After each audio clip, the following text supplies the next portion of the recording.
How do people set budgets and forecasts? I see a lot of this doing what I do.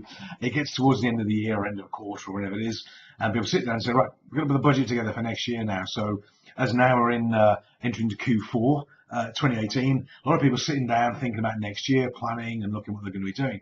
This is how a lot of people do it, and it's also maybe how you shouldn't do it. What happens is the first people they speak with is the sales team. Get them all together, list of key accounts, all the products, the ranges, the mixes, and they ask them, what can you sell? What's it looking like for next year? Perhaps apply some percentages and likelihoods to them, new contracts, new deals, new products, innovations. And the sales team come up with a sales figure by month, by quarter, by year, and they say, okay, we reckon we can do this. It might be 500,000, 20 million, 50 million, whatever it is. They take that figure away, they go back, they sit down in the boardroom and they go, okay, let's look at the overheads now. Let's look at the margin and the controls. And they work through it and they get down to the bottom and they work out the net profit and they go, well, that's no good. That's not enough. So what do they do then? Do they go back to the sales team and say, guys, we need to look at doing something different? No, not at all. They do one or two things. They go, well, I'll tell you what we'll do.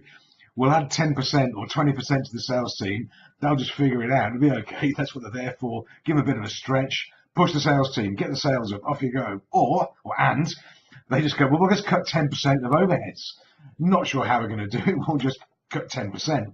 And they end up with a profit figure that they can sort of live with. And then they get the team together and go, okay, guys, you know that profit figure that we wanted to aim for? Well, it means your sales target was rubbish. So here's your new one. And the overheads you put in there, what you need to support the business and run it, but you can't have that either. So you've got a bigger sales target with lower overheads, lower investments, and because we want some profit out of it. And that becomes a budget. Off they go. Nobody reads it ever again. It may get checked maybe quarterly if you're lucky. And that's when it gets put in the cupboard and just gathers dust and nobody looks at it. And it's not the right way of doing it. Imagine, flip it up the other way around. If you start your budgeting, put it with the profit at the top. What do you want out of the business first? What's the profitability look like? The net profit. What do you want the profit to look like? Then you work through, decide what overheads you need, what investment you need, and you end up with a sales target that you need to achieve. Now, with the sales target you need to achieve, don't just go, well, we'll figure it out. You have to put things in place in terms of marketing, lead generation, conversion rate, retention, sales figures, sales values, profitability, margins. And then you put strategies in place to hit the top line that is now the bottom line. That makes sense. So when you're doing your budgeting, don't do what everybody else does. Don't just start with an arbitrary figure and go, well, we'll have to add 10% to it. Actually work through it and then put some plans in place to how actually you're going to achieve it.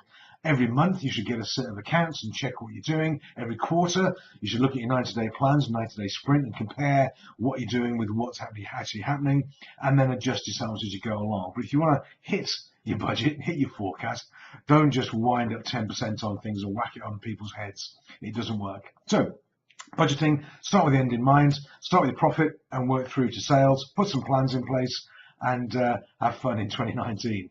Check out our website, resultsrulesok.com. Lots of templates, lots of books and materials, some workshops you can come along to for you and your team.